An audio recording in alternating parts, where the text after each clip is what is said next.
ഗുജറാത്തിൽ ബിജെപിക്ക് ഇത്തവണ അത്ര എളുപ്പമല്ല കാര്യങ്ങൾ. പ്രധാനമന്ത്രി നരേന്ദ്രമോദിയുടെയും ബിജെപി ദേശീയ അധ്യക്ഷൻ അമിത് ഷായുടെയും ജന്മപ്രദേശങ്ങളിൽ കോൺഗ്രസാണ് നിയമസഭാ തെരഞ്ഞെടുപ്പിൽ വിജയിച്ചത്. ലോക്സഭയിലും ആ വിജയം ആവർത്തിക്കുമോ എന്നതാണ് ബിജെപിയുടെ ആശങ്ക. ഈ സാഹചര്യത്തിൽ ഗുജറാത്തിൽ വ്യക്തമായ രാഷ്ട്രീയ നീക്കങ്ങൾ നടത്താൻ തന്നെയാണ് കോൺഗ്രസിന്റെ ലക്ഷ്യം. അതിന്റെ ഭാഗമായാണ് ഇന്നലെ അഹമ്മദാബാദിൽ നടന്ന കോൺഗ്രസ് തിരഞ്ഞെടുപ്പ് റാലി.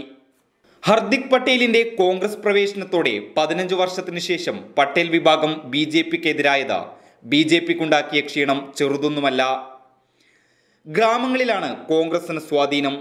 നഗരപ്രദേശങ്ങളിൽ ബിജെപിയുടെ ശക്തിക്ക് ഇളക്കം തട്ടിയിട്ടില്ല. 2014 ലോക്സഭാ തിരഞ്ഞെടുപ്പിൽ ഗുജറാത്തിലെ 26 മണ്ഡലങ്ങളിലും ബിജെപിയാണ് മികച്ച വിജയം നേടിയത്.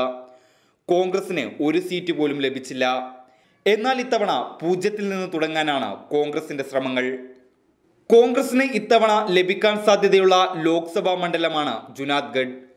ഈ മണ്ഡലത്തിന് കീഴിലുള്ള 7 നിയമസഭാ മണ്ഡലങ്ങളിലും കോൺഗ്രസ് ആണ് ജയിച്ചത്. കൂടാതെ പോർബന്ദർ ലോക്സഭാ മണ്ഡലത്തിന് കീഴിലെ നിയമസഭാ മണ്ഡലങ്ങളിൽ 4 മാത്രമാണ് ഇപ്പോൾ ബിജെപിക്കൊപ്പം. അംറേലി ലോക്സഭാ സീറ്റ് ഇത്തവണ ബിജെപി അധികമൊന്നും പ്രതീക്ഷിക്കുന്നില്ല.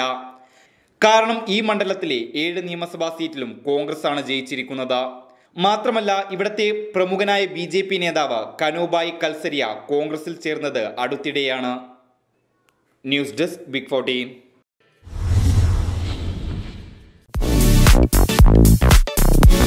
Pinky Arabic scarf, square scarf, ready scarf, hijabs, bridal scarf എന്നീ വിവിധ തരം സ്കാർഫുകൾ ഫ്രഞ്ച്, തുർക്കിഷ്, ഇറാൻ, കുവൈറ്റ് തുടങ്ങിയ ഡിസൈനുകളിൽ.